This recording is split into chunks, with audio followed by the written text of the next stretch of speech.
Hello students, आज हम programme instruction के बारे में पढ़ेंगे। प्रोग्राम इंस्ट्रक्शन यानी अभिक्रमित अनुदेशन। तो वैसे तो ये अभिक्रमित अनुदेशन क्या है, एक इनोवेटिव स्ट्रैटेजी है, नवनिर्मित प्रविधि है और इसको विकास करने का श्रेय जो है वो सर्वप्रथम सिडनी प्रेसी को जाता है, जिन्होंने 1920 में एक टीचिंग मशीन का आविष्कार किया था, जिसमें बच्चों के सामने प्रश्नों की एक श्रृंखला क्रम के अनुसार प्रस्तुत की जाती है और उन प्रश्नों का तुरंत उत्तर का ज्ञान देते हुए छात्रों को अपने लक्ष्य पर पहुंचने में सहायता मिलती है। इस टीचिंग मशीन से प्रेरित होकर लम्सडेन और ग्लेसर ने भी इसमें आगे कुछ खोज की, बट उन्हें उतनी सफलता नहीं मिली। लेकिन 1950 में बीएफ स्किनर ने इसमें सफलता प्राप्त की और उन्होंने एक शिक्षण मशीन का सफलतापूर्वक निर्माण करके प्रेसी के जो प्रयोग हैं उन्हें सफलता प्रदान की। यही जो प्रोग्राम इंस्ट्रक्शन है, बीएफ स्किनर ने इसको डेवलप किया। Program instruction is made up of 2 words. First is program, second is instruction. Program यानी अभिक्रमित, it means present in sequence, क्रमबद्ध रूप में प्रस्तुत करना। अनुदेशन, गिव द इंफॉर्मेशन, यानी सूचनाओं को क्रमबद्ध रूप में देना ही क्या है, प्रोग्राम इंस्ट्रक्शन है। To give the information in plan and in sequence form, this is individual method. ये जो प्रोग्राम इंस्ट्रक्शन है, it is the giving the information in plan and sequence form and this is an individual method. ये व्यक्तिक method है, व्यक्तिक विधि है, यानी एक व्यक्ति अपने हिसाब से इसमें लर्निंग करता है। In this method learning material is divided into small steps, और इसमें जितना भी लर्निंग मटेरियल है उसको छोटे छोटे स्टेप्स में बांटा जाता है। अगर इसकी डेफिनेशन हम देखते हैं बीएफ स्किनर के according, program instruction is the interaction between the program material and the students. अभिक्रमित अनुदेशन अभिक्रमित सामग्री और छात्र के बीच होने वाली प्रक्रिया है, यानी स्टूडेंट और ये जो आपका लर्निंग मटेरियल है उनके बीच होने वाली प्रक्रिया ही क्या कहलाती है, प्रोग्राम इंस्ट्रक्शन कहलाता है। इसके बाद हम आते हैं प्रिंसिपल्स ऑफ प्रोग्राम इंस्ट्रक्शंस। तो प्रिंसिपल में देखें तो first principle of logical sequence, यानी इसमें जितना भी लर्निंग मटेरियल है वो किसमें होता है, एक सीक्वेंस में अरेंज होता है।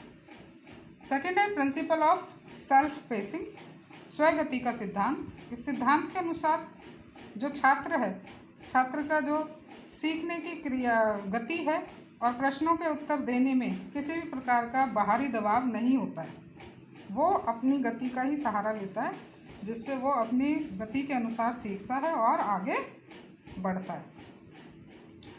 प्रिंसिपल ऑफ रीइंफोर्समेंट, पुनर्बलन का सिद्धांत, यानी बच्चे को जब उसने सही आंसर दिया है तो उसको तुरंत इमीडिएट फीडबैक मिल जाती है अपने रिस्पॉन्स की। अगर सही है तो वह आगे बढ़ जाता है और अगर गलत है तो वो फिर उसे दोबारा से शुरू करता है। तो इस प्रकार पुनर्बलन के सिद्धांत से प्रेरित होकर छात्र अधिगम की दिशा में स्वाभाविक गति से आगे बढ़ जाता है। प्रिंसिपल ऑफ एक्टिविटी, क्रियाशीलता का सिद्धांत, यहाँ पर अधिगम के दौरान जो छात्र है वो सहभागिता करते हैं सक्रिय रूप से, यानी जितना छात्र क्रियाशील रहेगा उतनी ही लर्निंग उसकी अधिक रहेगी। प्रिंसिपल ऑफ स्मॉल स्टेप्स, लघुपद सिद्धांत, यानी यहाँ लर्निंग मटेरियल को छोटे छोटे स्टेप्स में, छोटे छोटे पदों में बांटा जाता है और उसे क्रमबद्ध तरीके से अरेंज किया जाता है, जिससे कि आगे आने वाला पद पीछे वाले पद से संबंध रखता है। प्रिंसिपल ऑफ सेल्फ टेस्टिंग, स्व परीक्षण सिद्धांत, छात्र यहाँ अपने अधिगम का मूल्यांकन स्वयं करता है, यानी जो उसने सीखा है उसका मूल्यांकन छात्र जो है वो स्वयं करता है।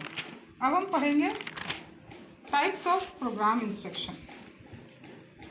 तो टाइप्स ऑफ प्रोग्राम इंस्ट्रक्शन, तीन तरह का प्रोग्राम इंस्ट्रक्शन होता है। पहला है लीनियर या रेखीय अभिक्रमित अनुदेशन, दूसरा है शाखीय अभिक्रमित या ब्रांचिंग अभिक्रमित अनुदेशन, और तीसरा है मैथेटिक्स, यानी इसको इंग्लिश हिंदी दोनों में ही मैथेटिक्स कहते हैं। तो फर्स्ट है हमारा लीनियर और extensive programme instruction.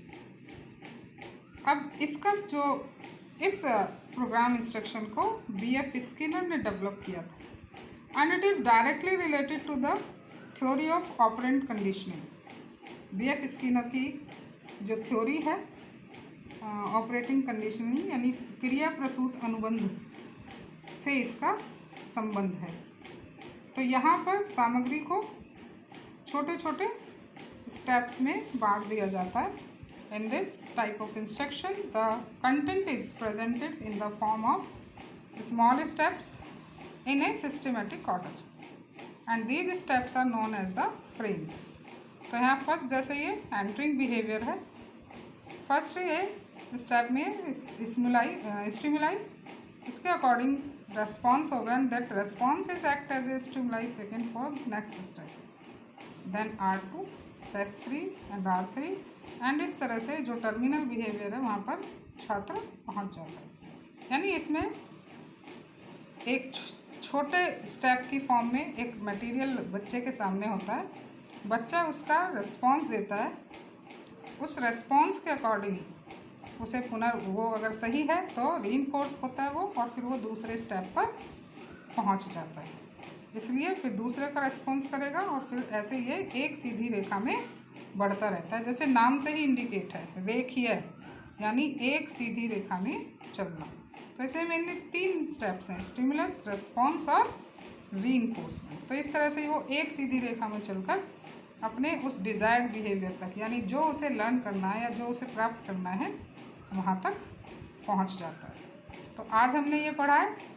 Next class में हम ब्रांचिंग और मैथेटिक्स पढ़ेंगे। आई थिंक आपको समझ में आया होगा। Thank you.